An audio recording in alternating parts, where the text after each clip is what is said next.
Hi everyone, welcome to my channel History with Srishti. I have planned to come up with this series which is called the Self Study Strategy series, which will focus on CUET PG preparations and it will focus on the subject history. This is the subject code that history has been given by NTA, which conducts this exam which is called CUET PG. And इस exam को दे के आप MA history में admission ले सकते हैं।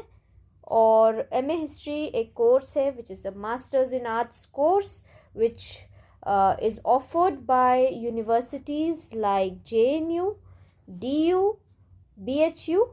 सो these are the top universities जहाँ आप जा सकते हैं एमए हिस्ट्री कोर्स करने के लिए। A little about my self, अभी मैं PhD स्कॉलर हूँ JNU में और मैंने JRF क्रैक किया है हिस्ट्री से with this percentile. Basically UGC NET exam होता है इसके लिए which is like a higher version of CUET PG which happens after your masters, मतलब मास्टर्स के दौरान और PhD करने के लिए ये एग्ज़ाम हमें देना पड़ता है। मैंने CUET PG भी दिया है और CUET PG देकर मुझे JNU में मॉडर्न हिस्ट्री में एज वेल एज DU के आर्ट्स फैकल्टी में जो नॉर्थ कैंपस में है, इन दोनों ही जगह मुझे सीट मिली थी एंड उसमें से मैंने JNU चूज़ किया और JNU MA मॉडर्न हिस्ट्री की मैं अपने बैच की मैं टॉपर रही हूँ। तो this is about my academic background and this is the first video of the series. It's an introductory video. इसमें हम थोड़ी बेसिक बातें जानेंगे इस एग्ज़ाम के बारे में जो हमें इसके बुलेटिन से, यानी कि जो इन्फॉर्मेशन बुलेटिन हमें NTA यानी नेशनल टेस्टिंग एजेंसी ने जो प्रोवाइड किया है उसके बुलेटिन को हम देख के इसकी बेसिक चीज़ें इस एग्ज़ाम के बारे में फटाफट से देख लेंगे। So CUET is common university entrance test as we know and ये PG यानी पोस्ट ग्रेजुएशन करने के लिए आपको ये एग्ज़ाम देना है और इससे आपका MA में एडमिशन हिस्ट्री से होने में this is the qualifying exam that you have to give. Then कुछ इंपॉर्टेंट डेट्स थोड़ा फटाफट देख लेते हैं। Registration is happening between 14 December 2025 till 14 January 2026। तो अगर आपने रजिस्ट्रेशन नहीं किया है अभी तक तो कर लीजिए। और जो हमारा एग्ज़ाम है वो मार्च 2026 में होने का इन्होंने दिया है हमें। अभी कोई फिक्स डेट नहीं बताया है, बट अगर लास्ट ईयर का डेट देखें तो लास्ट ईयर ये एग्ज़ाम आई थिंक 28 मार्च को हुआ था। तो लगभग अभी से अगर हम इसको चेक करें तो लगभग आपके पास 2 to 3 मंथ्स का टाइम है which is more than enough if you want to prepare seriously. Duration of the exam यानी जब आप एग्ज़ाम देने जाएंगे तो आपको कितना टाइम मिलेगा, दैट इज़ 90 मिनट्स। अब इन्होंने CUET PG ने जो पार्ट A था पहले, जो कि एक कॉमन टेस्ट हुआ करता था, वो सिस्टम इन्होंने कम्प्लीटली हटा दिया है। ये आपको नहीं करना पड़ेगा अब। इसमें आपको डोमेन के अलावा क्वेश्चंस आते थे और पार्ट B में आते थे डोमेन के क्वेश्चंस। तो अब इन्होंने पार्ट A कम्प्लीटली हटा दिया है। तो अब आपको सिर्फ़ और सिर्फ अपना जो डोमेन है, यानी कि हमारे लिए सिर्फ हिस्ट्री हमारा डोमेन है, तो सिर्फ आपको अपने डोमेन के ही क्वेश्चंस आएंगे। बट हिस्ट्री में आपको सारे कवर करने पड़ेंगे, एंशियंट, मेडिवल एंड मॉडर्न, तीनों से आपको क्वेश्चंस आएंगे। वो सिलेबस वगैरह we will discuss in later videos. तो ठीक है, हमने ड्यूरेशन देख लिया एग्ज़ाम का। इसके अलावा इनकी जो वेबसाइट है वो यहाँ बता रखी है, जहाँ पे आपको जाके अप्लाई करना है। और ये फ़ी डिटेल्स है, फ़ी कितना लगेगा आपको अपनी कैटेगरी के हिसाब से, ये सब आप इसके जो बुलेटिन है उसमें देख सकते हैं। यहाँ पे आते हैं, ये हमारे लिए बहुत इम्पॉर्टेंट है। So it's a computer based test, CBT mode में होगा, यानी कि यह एक ऑनलाइन टेस्ट होगा। आपको एग्ज़ाम सेंटर पे जाके वहाँ पे कंप्यूटर पे बैठ के ये एग्ज़ाम देना पड़ता है। और कंप्यूटर का जो स्क्रीन है वो भी हमें एक तरह से, अगर पहले से पता हो कि कंप्यूटर का स्क्रीन कैसा दिखता है, जिसमें कि हमें एक्चुअल में मॉक्स हमारा हेल्प करते हैं, तो it's very important that you are use to how your computer screen will look like on the exam day. So basically this is the type of screen that will appear. मैं थोड़ा रफली बता देती हूँ. यहाँ पे आपको सारे क्वेश्चंस का एक शॉर्ट टैब्यूलर फॉर्म में दिखता रहेगा कि आपने क्या आंसर किया है, क्या नहीं आंसर किया है, सारे 75 क्वेश्चंस का. इसके अलावा आपको यहाँ पे क्वेश्चन जो है वो लिखा हुआ दिखेगा, उसके जो ऑप्शंस हैं वो लिखे हुए दिखेंगे, और यहाँ पे जो आप सेलेक्ट करेंगे अपनी माउस से वो दिखेगा. इसके अलावा यहाँ पे आपको एक टाइमर दिखेगा, और यहाँ पे आपको मोस्ट प्रॉबेबली लैंग्वेज, जिस लैंग्वेज में आपने ऑप्ट किया उसको स्विच करने का भी ऑप्शन दिखाता है, जिसमें इंग्लिश टू हिंदी या फिर हिंदी टू इंग्लिश आप उसको स्विच कर सकते हैं एग्ज़ाम के दौरान. So this is very important to know beforehand, and बहुत अच्छा रहेगा अगर आप पहले से मॉक इसी वे में प्रैक्टिस करके जाएं, जहां आपको एक वो जो मैंने क्लॉक के बारे में बोला, क्लॉक या फिर टाइमर, उन चीज़ों की प्रैक्टिस अगर आपकी हो जाए पहले से तो बहुत अच्छी बात रहेगी. उस दिन आपको फिर दिक्कत नहीं होगी. ठीक है, तो कंप्यूटर बेस्ड टेस्ट होगा. उसके अलावा जो मीडियम है इंग्लिश या हिंदी आप यूज़ कर सकते हैं. जिसमें आप ऑप्ट करेंगे इंग्लिश तो आपको बाय डिफ़ॉल्ट यानी कि पहले से वो इंग्लिश में ही दिखेगा, बट मोस्ट प्रोबेबली ये ऑप्शन होता है कि during the exam you can switch to Hindi also if you want to check any question in the other language. यानी हिंदी ऑप्ट किया तो इंग्लिश में भी उसको आप पढ़ के देख सकते हैं. अगर उससे कुछ हिंट मिल जाए या समझने में आसानी हो तो वो स्विच आप कर सकते हैं. तो जैसा कि यहाँ पे लिखा है ह्यूमैनिटीज़ का पेपर, जैसा कि हमारा हिस्ट्री है, वो बाइलिंगुअल यानी इंग्लिश एंड हिंदी दोनों में अवेलेबल रहेगा.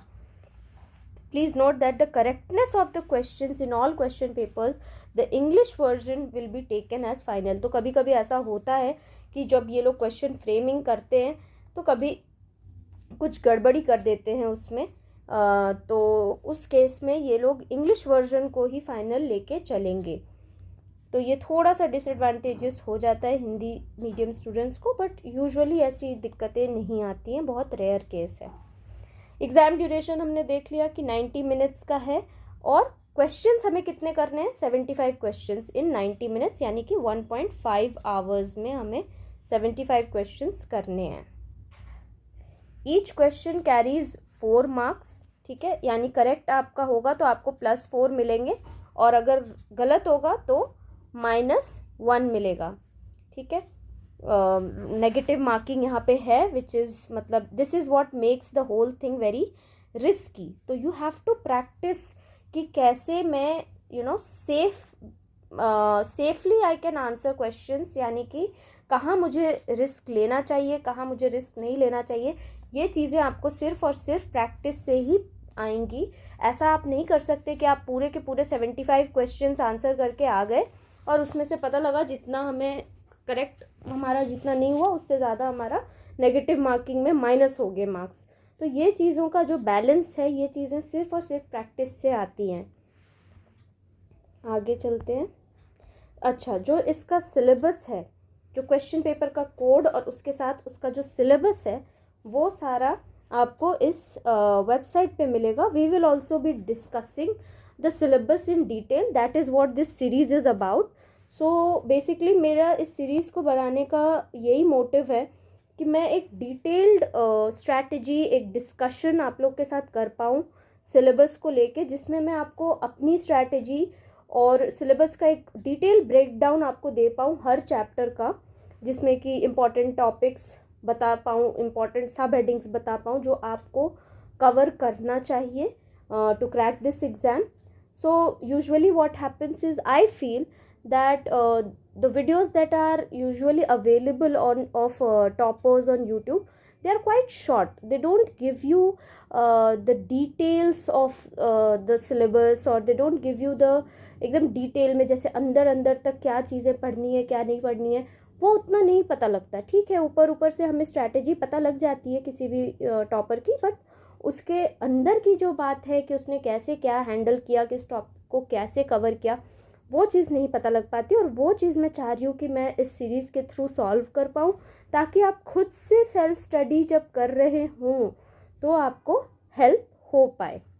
और उसके साथ साथ I will also be showing you कि कैसे आप PYQs को इफ़ेक्टिवली यूज़ कर सकते हैं। सिलेबस के बारे में मैं बता दूं कि CUET PG जो हिस्ट्री का जो सिलेबस देता है वो आई थिंक 1 या 1.5 पेज का ही है।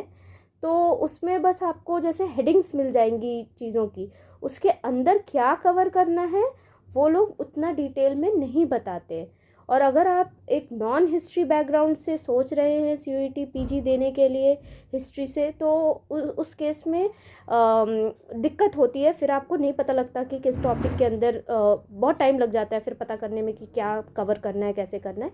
तो उन चीज़ों को ही मैं सोच रही हूँ कि इस सीरीज़ के थ्रू मैं सॉल्व करूँ, थोड़ा एक चेकलिस्ट टाइप ऑफ थिंग आपको बना के दूँ कि हर जो ये हेडिंग जो सिलेबस मेंशन करता है उस हेडिंग के अंदर कौन कौन से टॉपिक्स आपको करने चाहिए, वो हम वहाँ पे थोड़ा डिटेल में डिस्कस करेंगे। और उसके साथ साथ देखेंगे कि PYQs को कैसे हमें इफ़ेक्टिवली अपने लिए अच्छे से यूज़ करना है for this exam.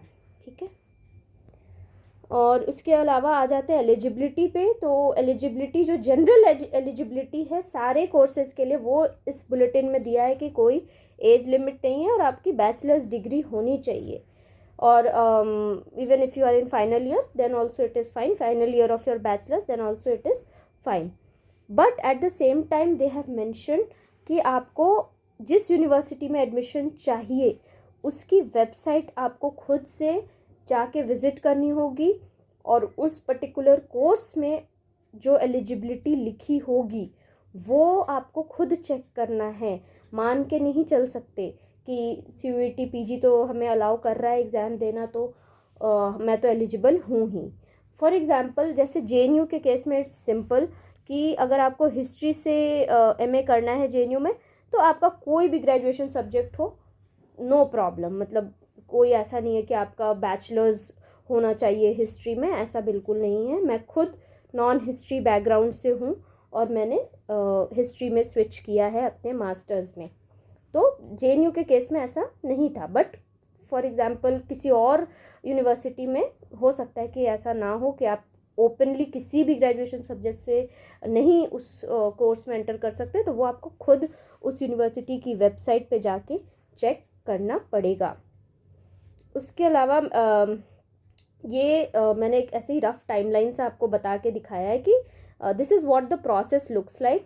So right now आप यहाँ रजिस्टर किया है आपने एग्ज़ाम के लिए, CUET PG exam, you apply for the exam, then you give the exam happens, then answer किए आते हैं, प्रोविजनल फाइनल आंसर किए आता है, और उसके साथ एक स्कोर कार्ड बन के आता है। अब इस स्कोर कार्ड के बेसिस पे हर यूनिवर्सिटी अपनी इंडिविजुअल काउंसलिंग कराती है, यानी कि आपको हर यूनिवर्सिटी के लिए अलग से अप्लाई करना पड़ेगा। ये होता है जब आपका रिज़ल्ट आ जाता है उसके बाद, यानी कि DU में अलग से अप्लाई किया, JNU BHU हर जगह आपने अलग अलग अप्लाई किया, और फिर अप्लाई करने के बाद कुछ दिनों के बाद वो लोग अपना रिजल्ट्स निकालते हैं, और उसके अकॉर्डिंग फिर वहाँ पे आपकी एडमिशन की प्रोसेस आगे बढ़ती है। तो this is how it happens. Then let's look at the question paper code. जो हमारा हिस्ट्री के लिए जो कोड है ये आपको अब याद हो जाना चाहिए, HUQP09, this is the code for history. So it helps, क्योंकि जब भी आप कभी भी रिसोर्सेज ढूंढ रहे हैं, कुछ सर्च कर रहे हैं, तो this code helps you identify. And plus आपको अगर अपनी एलिजिबिलिटी चेक करनी है उनकी वेबसाइट्स पे जाके, कॉलेजेस की वेबसाइट्स पे जाके, तो भी आप इस चीज़ को मैच कराएंगे कि इसी एग्ज़ाम के थ्रू CUET PG के इसी सब्जेक्ट कोड के थ्रू उस कोर्स में आपकी एडमिशन होगी या नहीं। एंड हाँ, ये सेम चीज़ यहाँ पे लिखा है इन्होंने, that you need to visit the university का वेबसाइट, एंड वेबसाइट से आपको चेक करना है कि जिस कोर्स में आप एडमिशन लेना चाह रहे हैं, पहला तो आप उसकी एलिजिबिलिटी चेक करेंगे कि उसमें कौन से ग्रेजुएशन सब्जेक्ट का वो लोग डिमांड कर रहे हैं, और उसके साथ साथ वो CUET का कौन सा पेपर कोड को वो लोग मानते हैं। ठीक है, तो ये चीज़ आपको खुद से चेक करनी पड़ेगी पर्टिकुलर यूनिवर्सिटी की वेबसाइट पे जाके। ठीक है, अब एक एग्जांपल देख लेते हैं, जैसे कि BHU में apart from MA history which is a separate course, एक MA इन आर्कियोलॉजी का भी कोर्स होता है, बट ये MA आर्कियोलॉजी का जो कोर्स होता है, जहाँ तक मुझे पता है कि वो इस HUQP09 जो CUET का पेपर है उसके थ्रू शायद इसमें एडमिशन नहीं होता है। इसका एक अलग से एक पेपर है, उस पे एडमिशन होता है BHU में। और JNU का जहाँ तक मैं बता सकती हूँ आपको कि MA हिस्ट्री जो है CHS यानी सेंटर फॉर हिस्टोरिकल स्टडीज़ यहाँ होता है। JNU का ये सेंटर है जहाँ MA हिस्ट्री का कोर्स दिया जाता है, ऑफ़र किया जाता है। और वहाँ पे आपको बेसिकली बाइफरकेट कर दिया जाता है एंशियंट, मेडिवल और मॉडर्न में। जब आप एडमिशन लेने जाते हैं उसी टाइम आपसे पूछा जाता है कि आपको एंशियंट, मेडिवल या मॉडर्न किस में एडमिशन चाहिए। यहाँ पे नंबर ऑफ़ सीट्स मैंने लिख रखा है, पर बैच कितने नंबर ऑफ़ सीट्स हैं। 31 for ancient, 31 for medieval and 43 for modern. So this is the seat distribution in CHS। And basically 2 साल का जो ये कोर्स है उसमें आपको शुरू में ही आपसे पूछ लिया जाता है, शुरू में यानी beginning of your first year में ही, बिफोर एडमिशन इनफैक्ट आपको इंश्योर करना होगा कि आपका स्पेशलाइजेशन किस में है, एंशियंट, मेडिवल या मॉडर्न में है। और इसका एग्ज़ाम यही पेपर है HUQP09। इसी एग्ज़ाम को दे के मैं भी JNU में MA करने के लिए एंटर हुई थी। And you can come from any stream, यानी एलिजिबिलिटी जो है आप नॉन हिस्ट्री बैकग्राउंड से भी हो सकते हैं। और अगर DU की बात करें तो DU में बस जो ये जो स्पेशलाइजेशन वाली बात है ना, ये most probably I think MA के जो सेकेंड ईयर का जो बिगनिंग होता है वहाँ पे आप अपना स्पेशलाइजेशन डिसाइड करते हैं, जबकि JNU में आप फर्स्ट ईयर के बिगनिंग में ही अपना स्पेशलाइजेशन डिसाइड कर लेते हैं। So that is the basic information that I wanted to give through this video, and my main motive will be the syllabus discussion that I have promised. So detailed discussion of the syllabus, breaking down of each chapter and how to use PYQs effectively, that is what you will be seeing in the series। अब जो आगे से जो videos मैं बनाऊंगी और उसको follow करके आप एक अच्छा सेल्फ स्टडी आप खुद से कर पाएंगे, और वही मेरा मोटिव है अभी ये सीरीज़ बनाने का। So thank you and keep following and give me your suggestions. अगर आपको कुछ और भी चीज़ों की जानकारी चाहिए तो आप मुझसे बता सकते हैं। I will definitely try to look into it. Thank you.